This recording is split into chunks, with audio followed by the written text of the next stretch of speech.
আজ দুপুরে রান্না করলাম পুঁটি মাছের চচ্চড়ি। এটা আমার খুব ফেভারিট। আর তার সঙ্গে দেখছি আজকাল আমার ব্যাটাও খুব পছন্দ করছে এই পুঁটি মাছের চচ্চড়ি। প্রথমেই নুন হলুদ মাখিয়ে পুঁটি মাছগুলো ভেজে তুলে রেখেছি। আর ওই তেলেই আবার একটু কালো জিরে আর কাঁচা লঙ্কা ফোড়ন দিয়ে দিলাম। এবার ছোট ছোট কেটে রাখা আলু তেলের মধ্যে দিয়ে দিলাম। আলুগুলো তেলের মধ্যে একটু নাড়াচাড়া করে নিয়ে একটু হালকা ভাজা ভাজা হয়ে গেলেই দিয়ে দেবো একটা কুচনো পেঁয়াজ। পেঁয়াজ দেওয়ার পরে আবার আলু আর পেঁয়াজ একসাথে একটু নাড়িয়ে চাড়িয়ে নেব।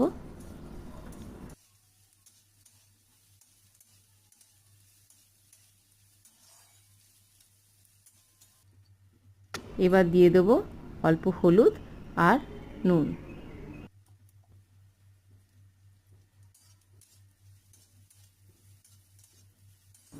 এরপরে দেবো একটা পেস্ট।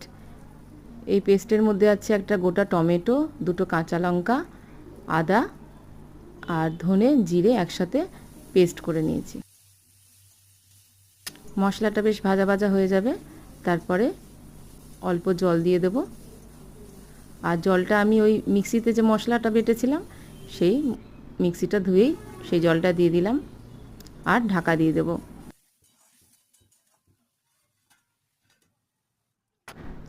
আলুগুলো সেদ্ধ হয়ে গেলে এবার ভেজে রাখা পুঁটি মাছগুলো ঝোলটার মধ্যে দিয়ে দেবো।